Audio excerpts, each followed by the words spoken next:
Esto es lo que se entiende por desempeño que deberían tener las edificaciones. Entonces, ahora el diseño sismo resistente habla de varios niveles de sismos. Estos son los sismos frecuentes que vienen cada 40, 50 años, y los sismos raros son los que vienen cada 500 o 1000 años.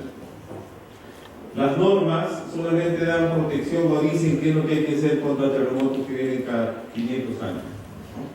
Es decir, la ingeniería garantiza que los servicios no se caigan hasta 500 años.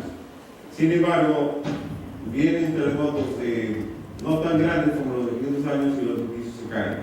Es una muestra de que la ingeniería sismo resistente es una ingeniería relativamente nueva, que digamos que comenzó en el terremoto de 1906, el terremoto de San Francisco. No es como otras ingenierías que tienen 200, 300 años. La ingeniería sismo resistente es relativamente nueva. Entonces, ¿qué es lo que quisiera la ingeniería como comportamiento de sus edificaciones? Que en un sismo que viene a cada rato, digamos cada 40, 50 años, que los servicios no sufran ningún daño, absolutamente ningún daño, que hasta los vidrios estén bien. Y que cuando viene un terremoto grande, de los que no hemos tenido en el país todavía desde que hacemos edificios de concreto armado, nunca hemos tenido un terremoto que pruebe, vamos a decirlo bien, la ingeniería pretende que los edificios no se caigan. Y si son edificaciones tipo hospitales, entonces la ingeniería pretende que los edificios queden funcionando para atender las emergencias. Y eso es lo que no se ve en el mundo, no sucede así. Sin embargo, gracias a estas nuevas tecnologías, parece ser que se podría encarar este objetivo. Miren, este es un edificio hospitalario peruano y queremos que después de un terremoto quede así, es decir, reluciente. Y eso es imposible porque este es un edificio que tiene varias décadas. Es como pedir que un carro de 60 años, 70 años atrás corra junto a un Mustang ilegal. Eso es imposible, o sea, eso es un sueño de la ingeniería. Lamentablemente estos edificios se hicieron sin ni siquiera criterios de diseño sismo resistente. Se hicieron porque se tenía que hacer. No había normas, no había nada de diseño sismo resistente. Y es triste decirlo, pero esperamos, como estamos resignados, a que les vaya muy mal, que les vaya terriblemente mal en un terremoto de estos servicios hospitalarios antiguos peruanos. Miren lo que dicen las normas: asegurar la continuidad de los servicios básicos cuya función no debería interrumpirse. Eso está escrito, pero miren la realidad. Si cogemos un hospital y le hacemos los cálculos de un proyecto nuevo, entonces decimos, la fuerza portante sísmica debería ser el 17% de su peso, ¿no? Sin embargo, para que no suceda daño, este edificio debería resistir 80% de su peso. Y eso es imposible. Hacer que un edificio resista su peso casi total, pero lateralmente, es imposible. No existe ningún edificio en el mundo que resista el 80% de su peso lateralmente. Entonces, como hay una gran diferencia entre 80 y 17, entonces va a haber daño. Y eso es facilísimo de demostrar, y eso es lo que está escrito en las normas de todos los países del mundo. Nuestra norma es muy similar a la de otros países. Pero todas las normas tienen este tremendo truco. Que lo que les estoy diciendo lo dicen como filosofía o lo dicen incondicional, no debería interrumpirse. No lo dicen no debe, porque si hubieran puesto no debe, alguna norma del mundo, si dijera no debe interrumpirse el servicio, mucha gente iría presa por no cumplir con una ley, porque las normas son ley en todos los países. Entonces, como dicen no debería, ahora lo reclamo sí, pues no debería, pero no se pudo. Ese es el gran truco de las normas. Yo ya vengo participando en 3 comités y siempre la risa y la broma alrededor de estos temas, porque es la verdad. O sea, no se puede hacer nada. Los números son tan grandes, las distancias, que para cuidarse se ponen debería. Y esto es lo que sucede en estructuras convencionales. Este es un edificio recientemente caído en el último terremoto grande de Chile. Un edificio que se cayó y se partió en 2. Siguiente. Entonces, voy a contarles qué son estos sistemas pasivos, que son como, digamos, ya está el edificio allí, entonces la estructura, y es como ponerle algo más que no cambia su esencia, ni necesita monitoreo, ni necesita de inteligencia propia para que salga al edificio durante el sismo. Hay otros sistemas que se llaman los sistemas activos, que es esta cajita que se pone, se va cambiando durante el terremoto vía monitoreo, inteligencia, pero eso ya es mucho para nuestro país. Estos sistemas de los que lo voy a contar ya existen en todos los países del mundo y no son ya un sueño para nosotros. En el país ya tenemos varios servicios así. Entonces, los sistemas pasivos se pueden clasificar en dos: los sistemas de disipación de energía y los sistemas de aislamiento sísmico. Los sistemas de disipación se permite que la energía sísmica entre al edificio y luego esa energía se canaliza, se lleva, se fuerza que sea llevada a estos dispositivos, y en esos dispositivos se quema la energía y vía calor se disipa. Esa es la forma como actúan. ¿Y qué logran sobre el edificio? Este es un edificio sin disipación, que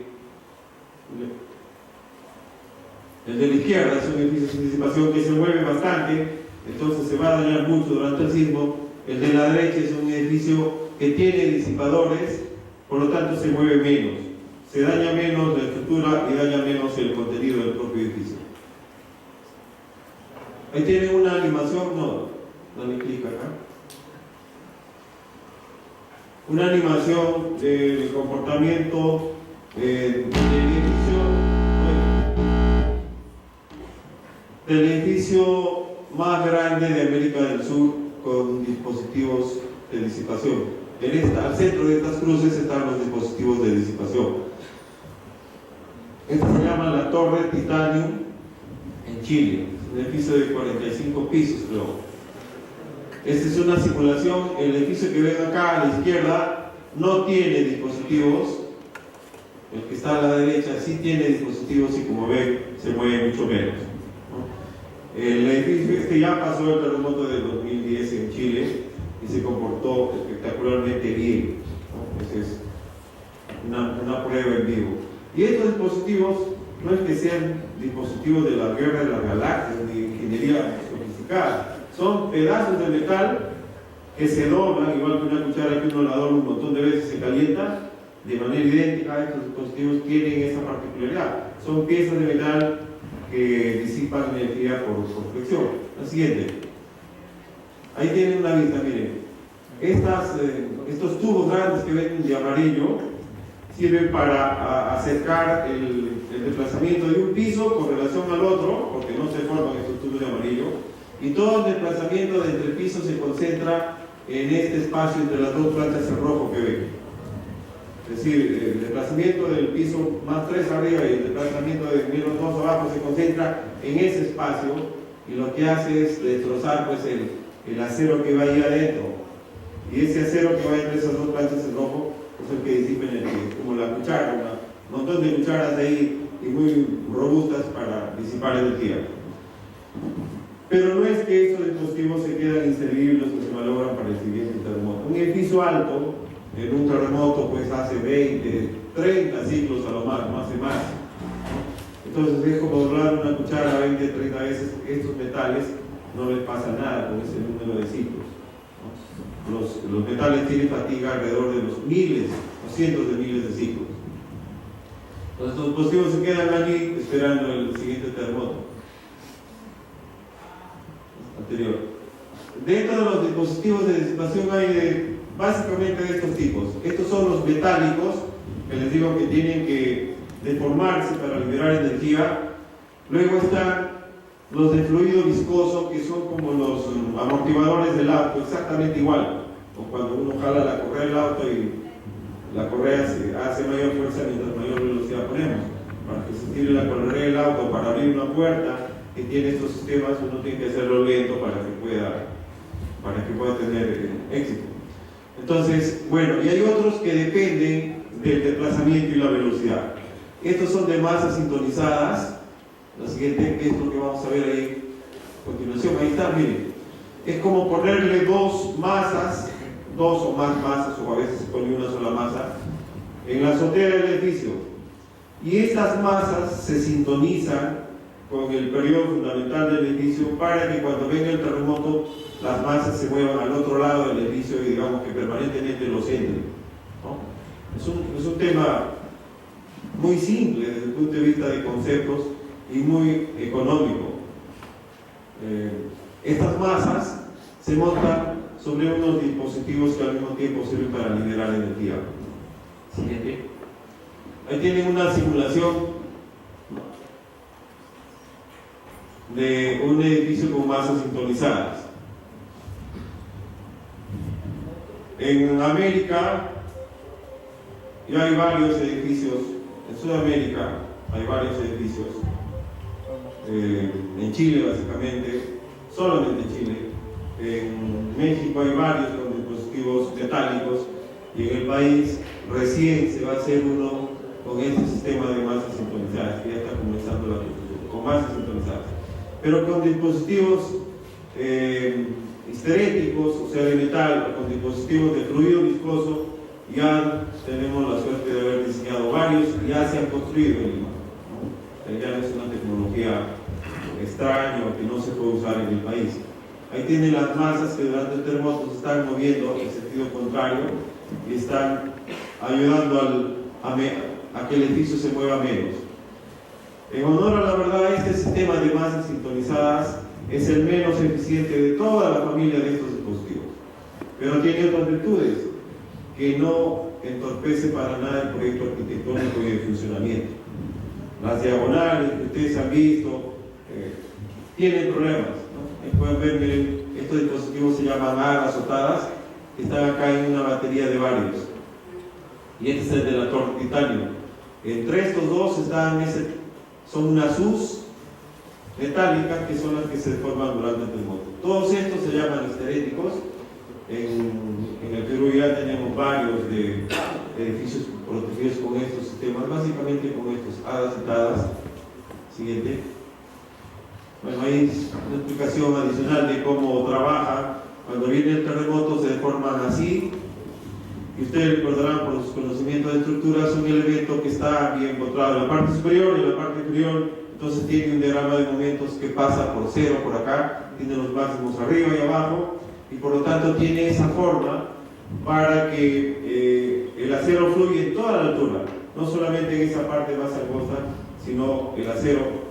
En la parte superior hay más momento, pero hay más acero también, entonces fluye todo el metal disipa energía. Están calibrados y fabricados para que suceda eso. Siguiente. Estos son del tipo fricción, es básicamente como poner una plancha contra otra y hacer que las planchas por deslizamiento disipen energía. El concepto es muy simple, pero son súper efectivos. Todos estos que estamos viendo acá, la siguiente, esos son los de fluido viscoso. Miren, es como tener un cilindro y dentro del cilindro entre comillas, lo voy a poner, un aceite o un líquido de alta viscosidad, y al centro hay un émbolo, o sea un disco con huecos, y cuando viene el terremoto el émbolo que pasa de un lado a otro fuerza a que el aceite pase de una cámara a la otra, que tiene perforaciones, y es allí donde se disipa la energía, ¿no? Pero necesita velocidad. Entonces, según el análisis que se hace del edificio, hay edificios en los cuales es conveniente usar estos, o en otros que no es conveniente, sino lo más apropiado es usar los que tienen disipación de energía por flexión de metales, por ejemplo. Entonces, eso es algo muy importante en este momento en que el país está propiciando que estos edificios se hagan cada vez más. No es bueno que nadie venga y diga no, los de fluido viscoso o los no sé cuántitos son lo mejor y lo demás no sirve. Esa es una mentira que, o sea, por razones mercantiles se tiene que decir, es terrible. Yo estoy acá como profesor de la universidad y me siento muy contento de que en mi práctica profesional yo esté haciendo estos servicios, pero mi deber es como profesor decir, oiga, lo mejor que hay que hacer es usar el tipo que mejor se acomode. No podemos decir estos porque tienen 50 años de antigüedad son los mejores, o porque, bueno, sí, pues porque son los mejores. Eso no es una razón. Desde el punto de vista técnico, ciertos edificios conviene estos, pero no, en otros no conviene usar estos. Entonces no tiene sentido decir estos son los mejores. Eso no tendría ningún sentido. Siguiente. Este es un sistema que trabaja con desplazamientos y velocidades. Miren qué bueno es este sistema. Son dos planchas de acero, dos planchas de acero haciendo un sándwich. Y dentro del sándwich hay un material que cuando las planchas de acero hacen esto, entonces el material comienza a disipar energía. La plancha superior, una de las planchas se une al piso de arriba y la otra plancha se une al piso de abajo. Entonces cuando el edificio sufre desplazamientos de entre pisos, eso sirve como un mecanismo para que este material que está ahí adentro comience a disipar energía. Entonces en muchos edificios esta es la mejor solución. Ni siquiera los de fluido viscoso, ni siquiera los de desplazamiento, esta es una mejor opción. Entonces la ingeniería lo que tiene que hacer es analizar el edificio y sugerir y luego diseñar la mejor alternativa. No es cuestión de decir la protección mejor se logra con estos dispositivos. Al final, cualquiera sea el sistema que se use, hay que aterrizarlo en ecuaciones conocidas que uno le enseña desde que está desde los cursos de física, que es el amortiguamiento clásico, donde dice la velocidad por una constante. Todo esto con un sistema de transformación de ecuaciones se logra representar para que sea digerible y de fácil uso por la ingeniería. Si por dentro las cosas tendrán sus misterios, sí, seguramente, pero ya para el diseño propiamente dicho de ingeniería estructural, las cosas se simplifican y se miran como sería un amortiguamiento clásico. Entonces, tampoco se deja engañar que aquí hay mucha ciencia, que hay que saber un montón para diseñar edificios con aislamiento. Eso no es así. Sí, todos pueden abordar este tema y es bueno ahora que lo hicieran, ¿no?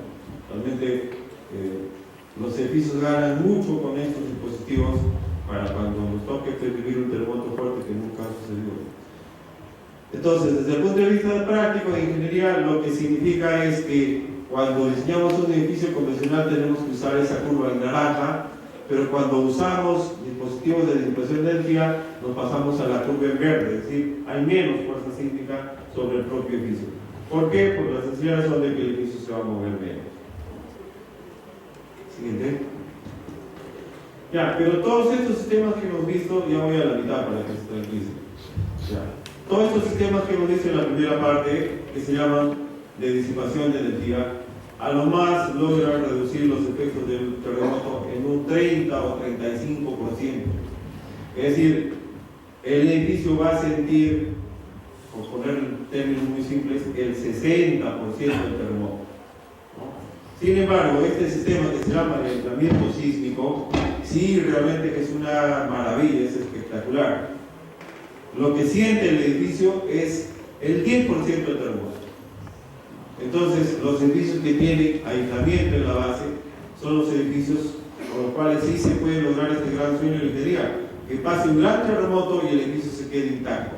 Eso ya se logró, ya se vio, ya se comprobó. O sea, no solamente es una cuestión de especulación, sino que hay varios edificios en el mundo que han pasado terremotos realmente grandes y a ninguno les ha pasado nada, ¿no? Entonces, entre aislar un edificio y disiparlo, desde el punto de vista de ingeniería, pues obviamente el aislamiento sísmico es lo mejor, pero no siempre se va a poder hacer eso, por razones de cercanía a las propiedades vecinas, por razones de arquitectura, muchas razones, porque el edificio es muy esbelto, no se puede aislar un edificio muy esbelto, etc. Pero en igual posibilidades de elección, obviamente el aislamiento es mucho mejor. Y voy a contarles en qué consiste. Este es un edificio aislado. Esta es la columna del edificio. Aquí ven unas vigas. Y luego acá están unas especies de cilindros. Ahí están los cilindritos. Y la cimentación está ahí más abajo. Vamos a ver. Siguiente. Van a ver una animación de un edificio aislado. Miren, es un edificio que tiene sótanos, ¿no? O sea, se puede hacer con edificio con sótano.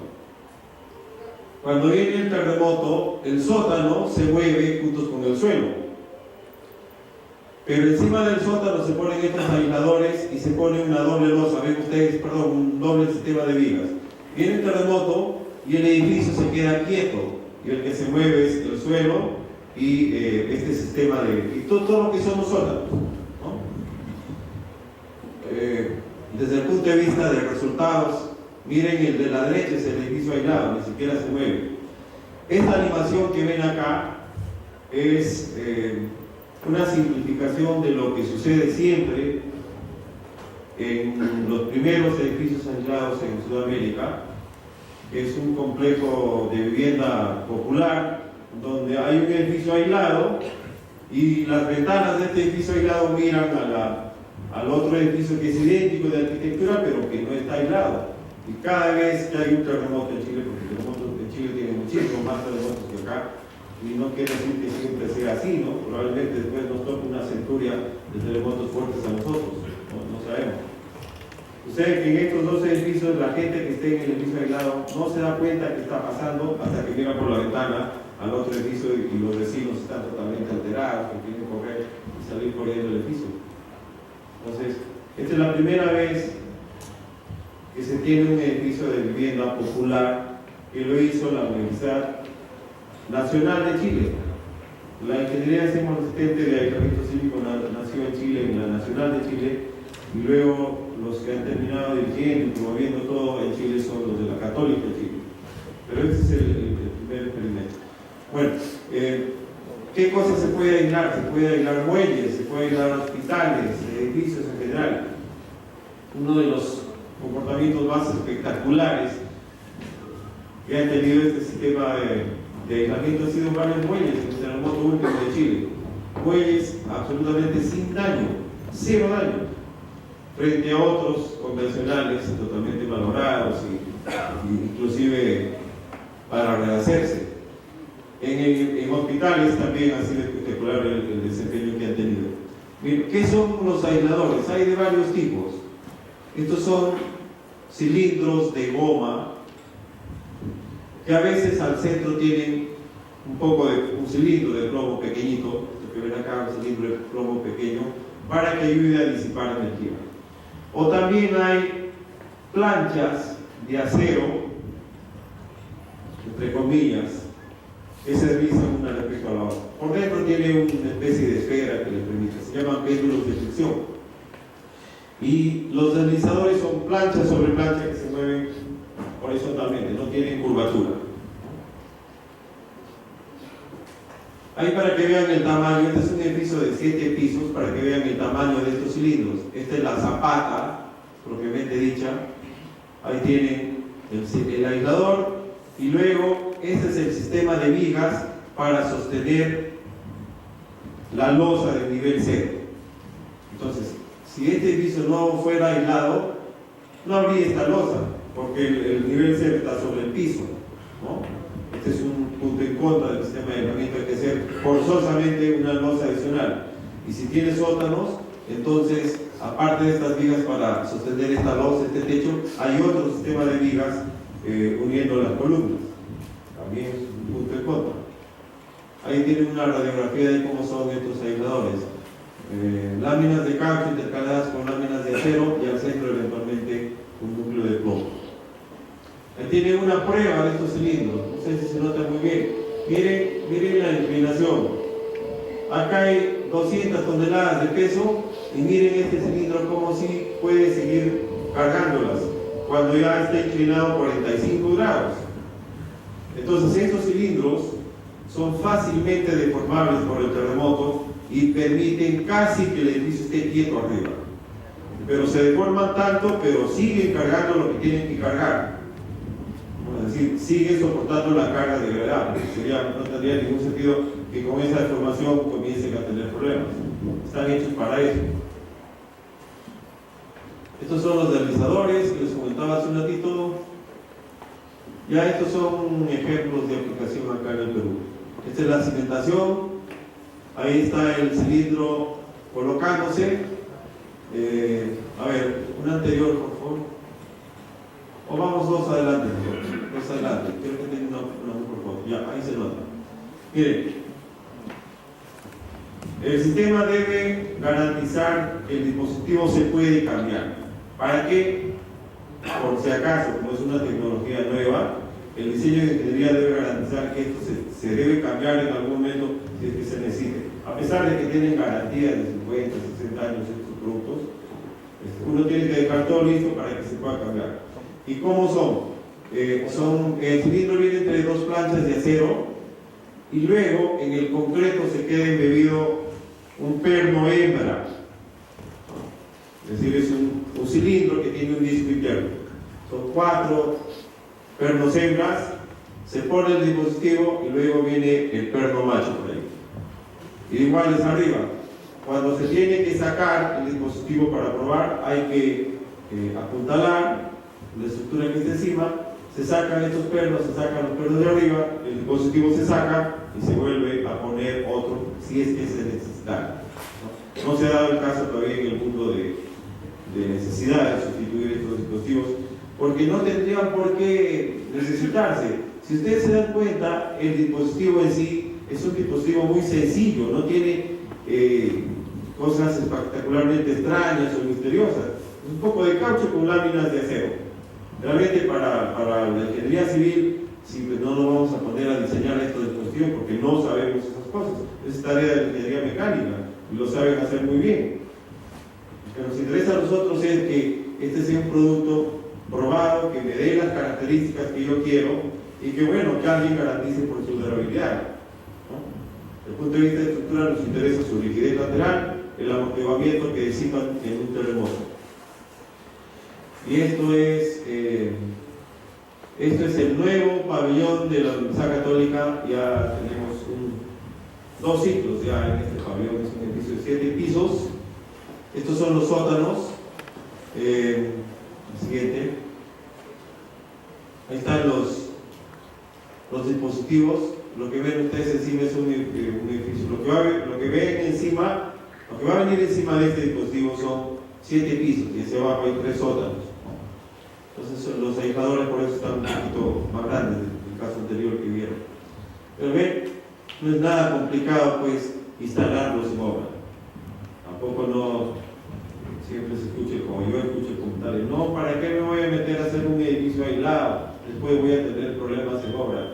¿Qué problemas en obra? Dejar 4 huecos ahí con su flor en el momento vaciado, por supuesto por los cuidados de horizontalidad y que queden en el sitio los pernos hembra y luego se entornilla y se sigue la construcción.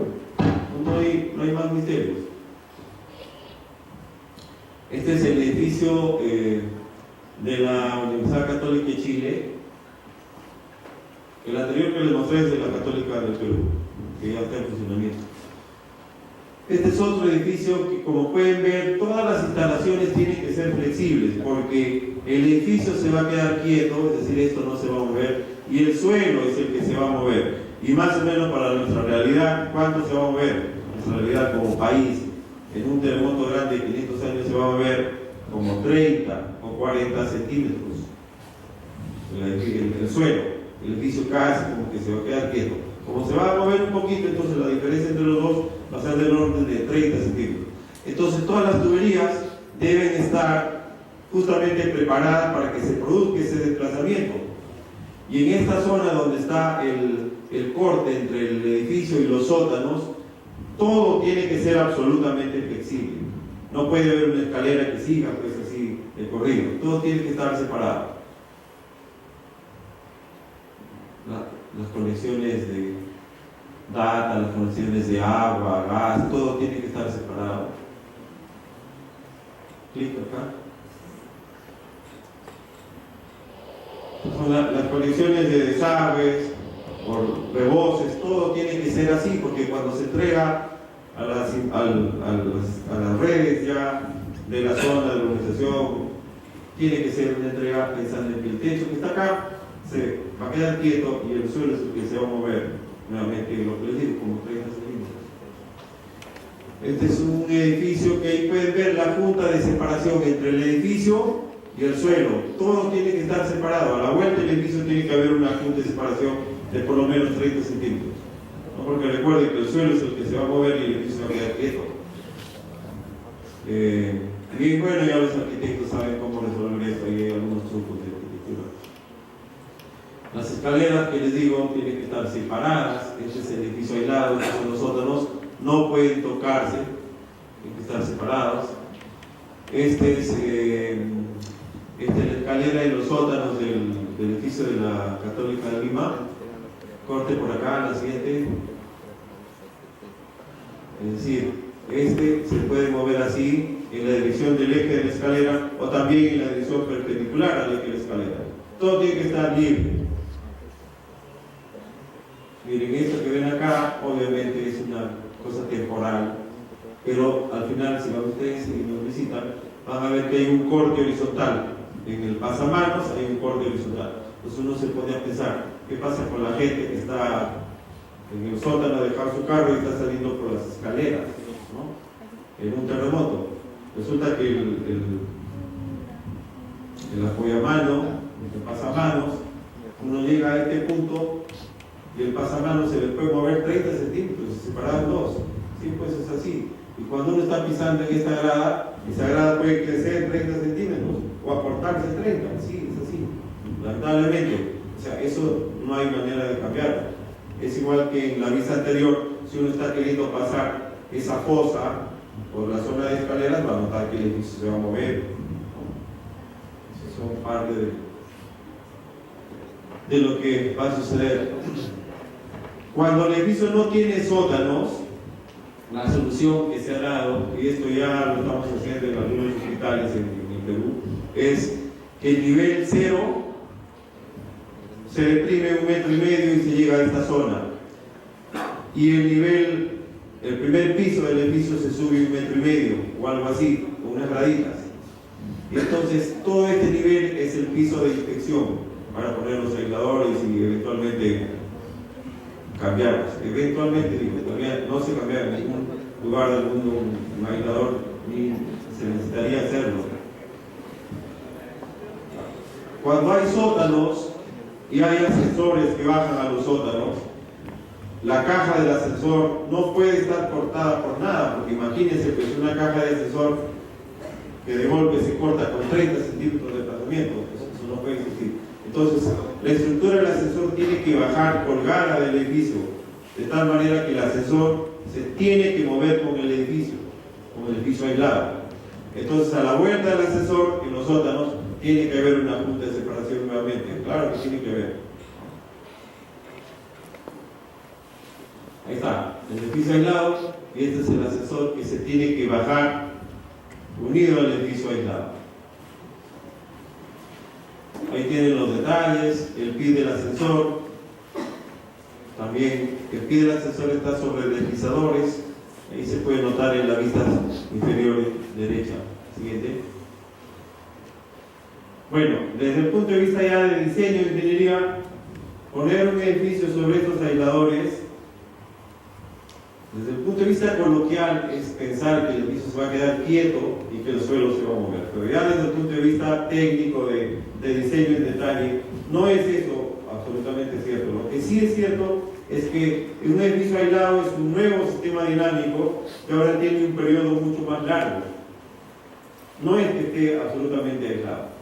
No, eso, hemos puesto algo para que se flexibilice el edificio, y cuando hemos hecho esto lo hemos llevado a una zona de menor demanda sísmica, de tal manera que la resistencia que necesita el edificio sea mucho menor, y lo que vamos a lograr es entonces, efectivamente, si hemos aislado el edificio y estamos en esta zona, vamos a terminar con una fuerza cortante de diseño significativamente menor que si el edificio no estuviera aislado. Pero además de eso, para llegar acá a este punto con el edificio sin aislar, hemos dividido entre 6, porque ese es el R que nos dice nuestra norma. Sin embargo, cuando el edificio está aislado, solamente dividimos entre 2, es decir, va a ser un edificio que casi seguro va a estar elástico, sin daño, no va a tener piedras. Y eso, la experiencia de los terremotos grandes en el mundo se ha encargado de corroborar. Bueno, hay algunos ajustes en las normas que hay que hacer. Siguiente.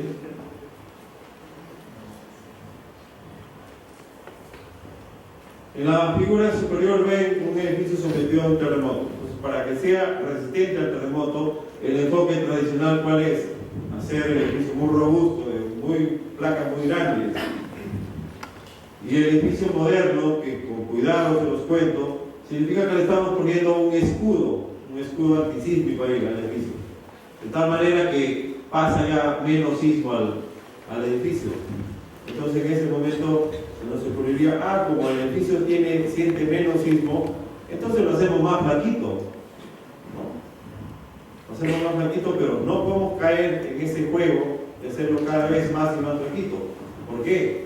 Porque si estos dos desplazamientos son iguales, hay una regla de orden de ingeniería, mientras más se desplazan los edificios, más se dañan y están más cerca al colapso, a punto de causar un daño irreparable.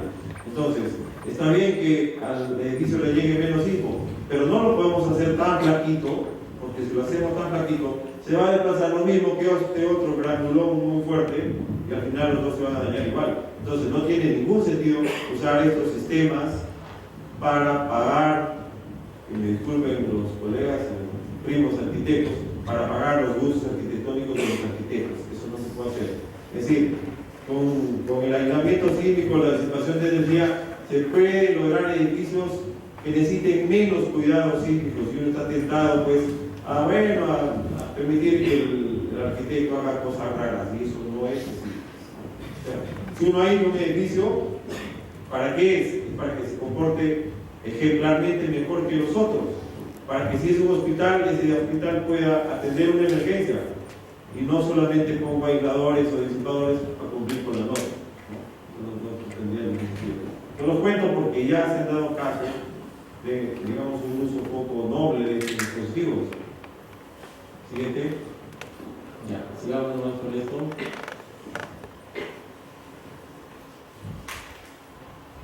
Esta es una calibración que se ha hecho hace poco recién en la norma peruana, que está por salir la nueva norma. Y espero que salga este año, ya está para la firma del ministro y del presidente. Estamos con un miedo que cambien de ministro y se quede en la carpeta otro año más. La norma está lista ahí ya hace un año. Y entre estos cambios tiene justamente el siguiente: esta zona para hacer posible que los edificios se diseñen con las reglas y con la sismicidad peruana. Esta es una norma que ya se ajustó para que funcione con los sismos peruanos, que no son igual que los sismos gringos. Esa es otra cosa que está en contra de lo que está pasando en el país en este momento. Hay empresas que vienen y dicen, este es el mejor diseño del sistema de aislamiento y cumple con toda la normatividad gringa. Oye, ¿cómo crees que los sismos de los gringos van a ser igual a nuestros sismos? Son absolutamente diferentes. Miren, les pongo un ejemplo. Dentro de los parámetros que usa nuestra norma, hay un parámetro que ustedes se deben conocer que se llama el periodo de la plataforma, se llama T sub P. Hay otro periodo que se llama T sub N, que recién lo hemos incorporado en la norma peruana, y que para el Perú vale 2 y para los gringos vale 8.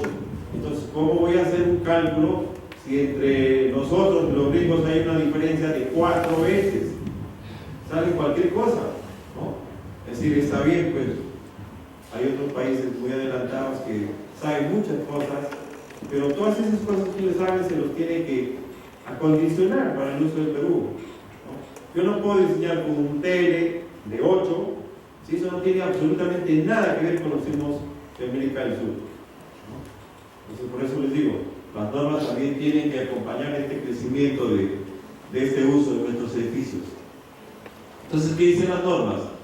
Las normas dicen que los edificios de salud, por ejemplo, se tienen que diseñar con muy igual a 1, ya no con muy igual a 1,5. ¿Por qué? Porque ahora sí tú ya controlas, sabes exactamente cuál es el sismo que le entra al edificio. Ya no tienes tanta incertidumbre. Tú sabes cuál es porque le has puesto un filtro ahí, ese filtro son los cilindros. Entonces están pasando las frecuencias y las fuerzas que esos cilindros permiten.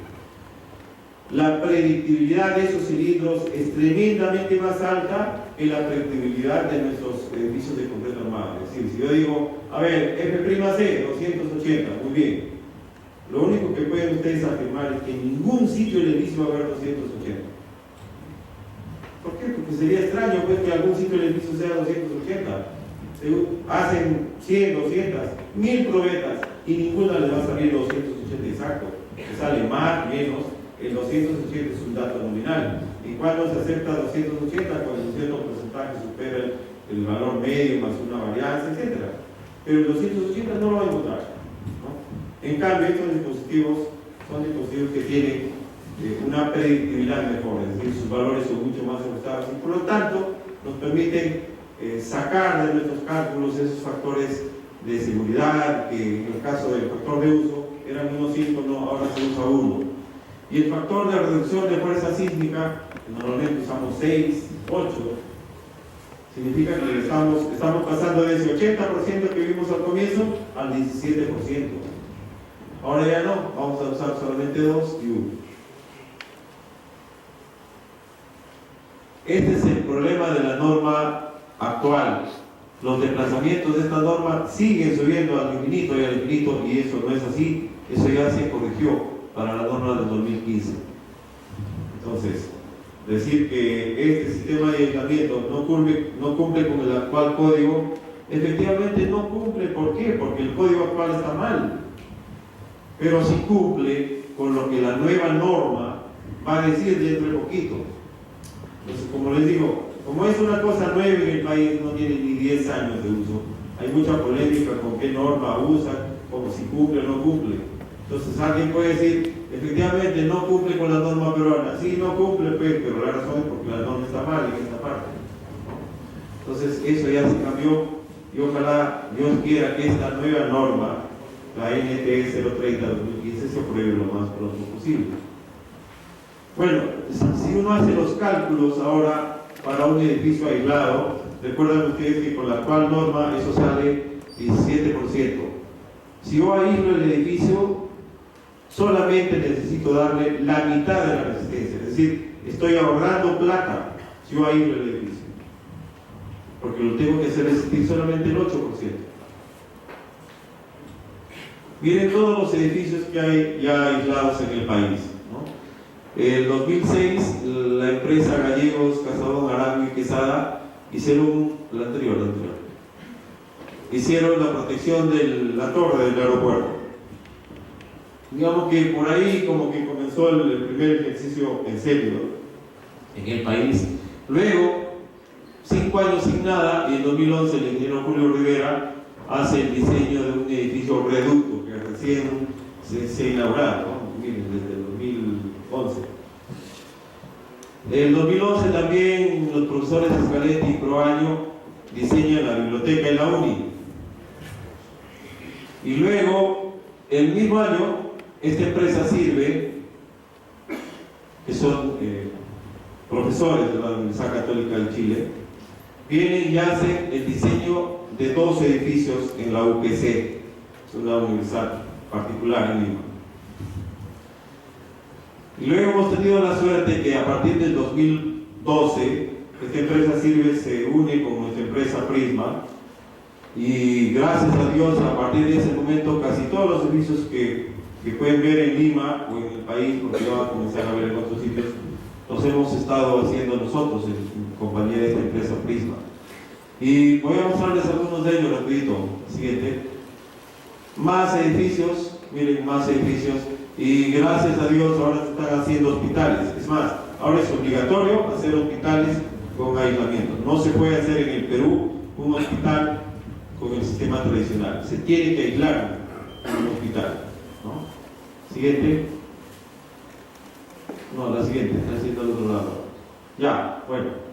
Este es el edificio reducto del que le hablaba el ingeniero Julio Rivera. La siguiente.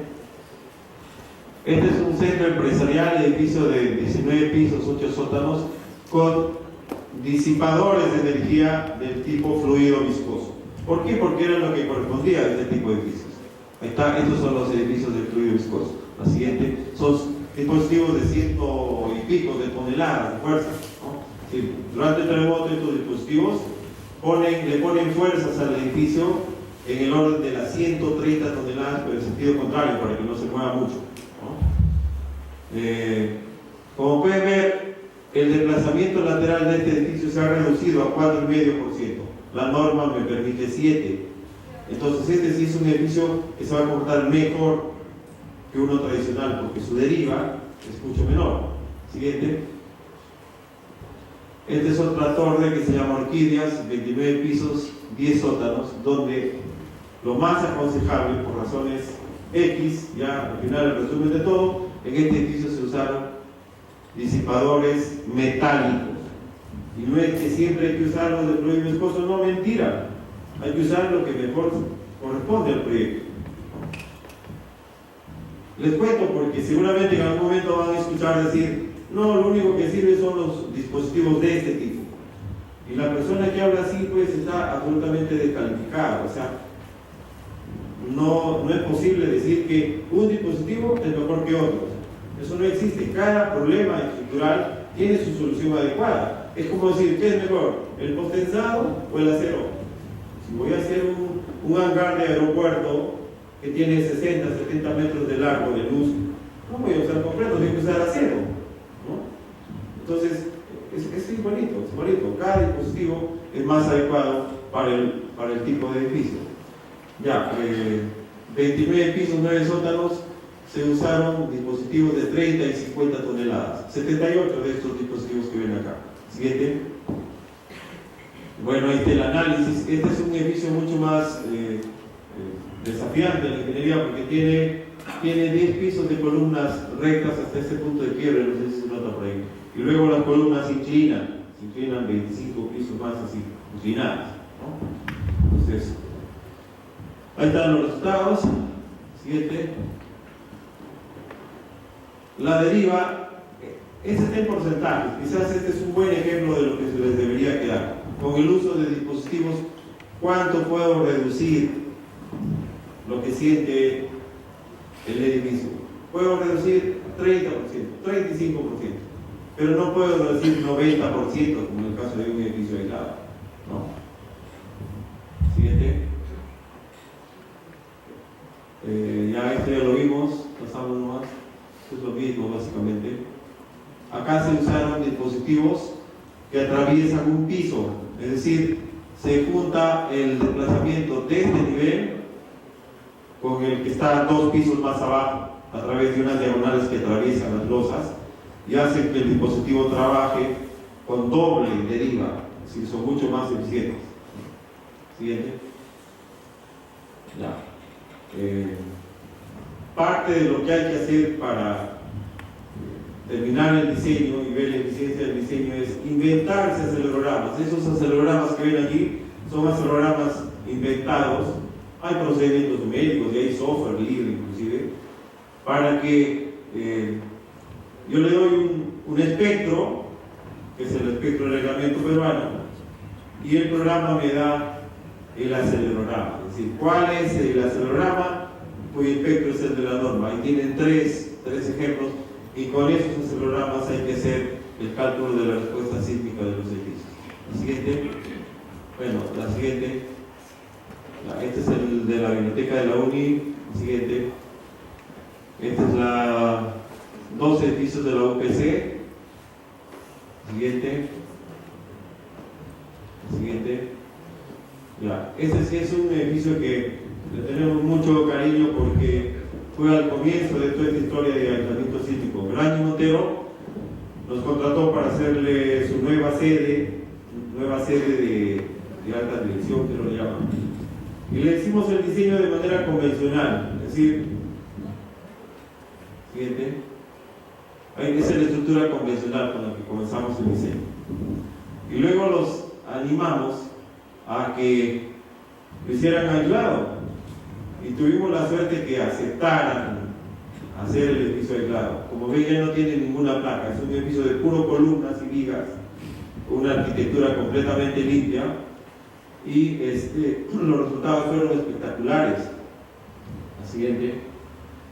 Se supone que este edificio, bueno, como era uno de los primeros, le dimos muchos cálculos para ver cómo se iría a comportar. En este edificio, en un terremoto grande, ni siquiera las pantallas de televisión, ni siquiera los vasos de aguas se voltearía. Estoy hablando como la norma, voltearía, porque de repente se voltea por ahí. Pero todos los cálculos dicen eso, que no va a haber daño en la estructura, no va a haber daño, y que todo lo que se llama el contenido del edificio no sufriría daños importantes. Bueno, ahí está en plena construcción, está justo frente a un Plaza Vea, creo es una avenida grande de Lima, virtuales. Siguiente. Está en plena construcción, sigue por favor, digamos nomás. Y estos son los horarios de la Universidad Católica, 7 pisos, siguiente, en plena construcción, siguiente, ya. Y este es el primer edificio grande de vivienda del país, son 15 pisos con 4 sótanos. No sé por qué el nombre extraño, Atlántico, es un edificio que está frente al Océano Pacífico ahí. Le han puesto Atlántico, no sé por qué. Pero para nosotros ha sido súper gratificante diseñar este edificio, ya está construido, y para los inversionistas también ha sido muy bueno como argumento de ventas, que dijeran que este es un edificio aislado, etcétera, etcétera. Y anecdóticamente, después que este edificio comenzó a venderse así a velocidad exponencial y todo muy bien, los vecinos comenzaron a poner carteles, edificio antisísmico. ¿Qué cosa es un edificio antisísmico? Cada quien tiene su punto de vista, ¿no? Si yo diseño de la manera tradicional y uso una norma de sismos, digo, es un edificio antisísmico. Pero este también es antisísmico. Yo creo que si alguien se merece un calificativo antisísmico, es un edificio aislado. Porque un edificio aislado es una garantía de que el daño va a ser imperceptible en un terremoto de los cuales nunca ha llegado al país todavía. Y si esperamos un terremoto grande, ojalá que no llegue, es un decir, ¿no? Porque realmente siempre nos va a tocar. ¿Ah? Ojalá, digo, sí, pues igual que los seguros, ¿no? Sí, este es otro edificio, la siguiente. Bueno, muchísimas gracias.